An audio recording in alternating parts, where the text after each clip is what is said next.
Hello everyone, কেমন আছো সবাই? অনেকদিন হলো তোমাদের সাথে ব্লগ শেয়ার করা হয়নি। তো আজ তোমাদের সাথে আমার ম্যারেজ অ্যানিভার্সারি ব্লগটা শেয়ার করি চলো। তো এটা ছিল আমার থার্ড ম্যারেজ অ্যানিভার্সারি। আগের দিন কিন্তু আমার অ্যানিভার্সারি হয়ে গিয়েছিল অ্যাকচুয়ালি। তো সেই দিন যেহেতু সুরজ বাড়িতে ছিল না, তো সেই জন্য সেই দিন পালন করা হয়নি। তো তার পরের দিন সুরজ রাত্রের দিকে বাড়িতে এসেছে, আর আসার পর আমাকে এই যে শাড়িটা গিফট করেছে, যেটা এখন আমি পরে আছি। তো সুরজ এসে বললো এই শাড়িটা পরো, তো একটা কেক এনেছি, দুজনে কাটবো। তো সেরকমভাবে আমাদের অনুষ্ঠান করে সেরকম কিছু করা হয়নি, যেহেতু সামনেই আমাদের মেয়ের অন্নপ্রাশনের অনুষ্ঠান ছিল, তো সেই জন্যেই। তো যাই হোক, আরেকটা যে শাড়ি দেখালাম সেটা আমার ননদ আমাকে গিফট করেছে অ্যানিভার্সারি উপলক্ষে। আর এটা হচ্ছে একটা সিঁদুর কৌটো আছে এতে, আর এই সিঁদুর কৌটোটাও আমাকে আমার এক ননদ গিফট করেছে। তো দুটো গিফটই কিন্তু ভীষণই সুন্দর হয়েছে, আর আমার কিন্তু ভীষণই পছন্দ হয়েছে। তো যাই হোক, দেখতেই পাচ্ছ আমি শাড়িটারি পরে একটু হালকা করে সেজেও নিয়েছি, লিপস্টিকটা আগে তাড়াতাড়ি আমি দিয়ে নিয়েছি অবশ্য।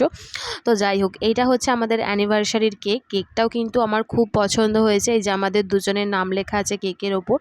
আর সুরজ এখানে আমার জন্য দুটো গোলাপও এনেছিল, কিন্তু গোলাপের ডাঁটাগুলোতে বেশ ভালোই কাঁটা ছিল।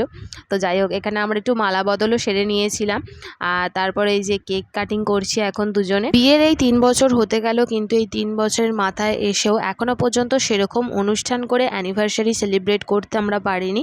হয়তো ভগবান এখনও দিন দেয়নি, যেদিনকে দেবে অবশ্যই বড় করে সেলিব্রেট করব। কিন্তু এবছরের অ্যানিভার্সারিটা আমার কাছে একটু স্পেশাল, যেহেতু রাধিকা এবছর আমাদের সাথে আছে। তো আজকের ব্লগটা এই পর্যন্তই। কেমন লাগলো কমেন্ট করে জানিও। টাটা।